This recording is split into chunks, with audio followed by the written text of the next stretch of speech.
చూడముచ్చటగా శ్రీ శ్రీ జంపాపురం బసవేశ్వర రథోత్సవం సిఐ మంజునాథ్ ఆధ్వర్యంలో ప్రశాంతంగా ముగిసిన శ్రీ బసవేశ్వర జాతర వేడుకలు.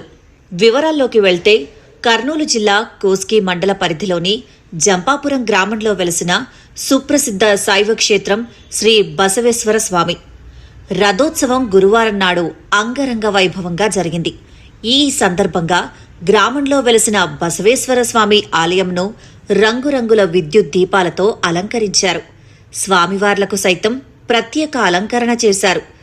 ఉదయం నుండి స్వామివారికి జలాభిషేకం, పంచామృతాభిషేకం, కుంకుమార్చన, బిల్వార్చన, పుష్పాలంకరణ, మహామంగళహారతులు లాంటివి ఆలయ అర్చకులు వీరభద్రస్వామి చేపట్టారు. గ్రామ ప్రజలే కాకుండా కర్ణాటకతో పాటు ఇతర ప్రాంతాల నుండి పెద్ద ఎత్తున భక్తులు హాజరై స్వామివారికి మొక్కులు తీర్చుకున్నారు. సాయంత్రం వేలాది మంది హర్షధ్వనుల మధ్య స్వామివారి రథంను స్వామివారి సన్నిధి వరకు లాగి యథాస్థానంలో ఉంచారు.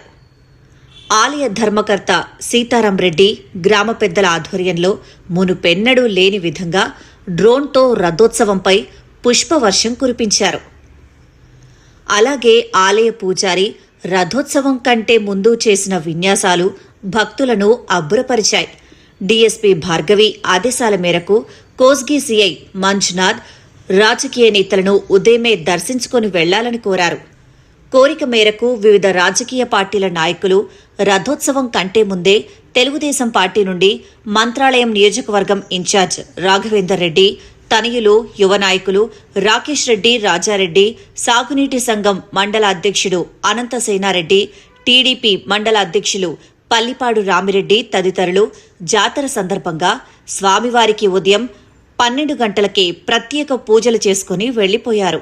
జాతరలో ఎటువంటి అవాంఛనీయ సంఘటనలు చోటు చేసుకోకుండా సిఐ మంజునాథ్ ఆధ్వర్యంలో పెద్దకడబూరు ఎస్ఐ నిరంజన్ రెడ్డి సిబ్బందితో గట్టి పోలీస్ బందోబస్తు నిర్వహించారు. జాతరలో గ్రామస్తులు వేసిన కోలాటం, సాంస్కృతిక కార్యక్రమాలు భక్తులను ఎంతో ఆకట్టుకున్నాయి.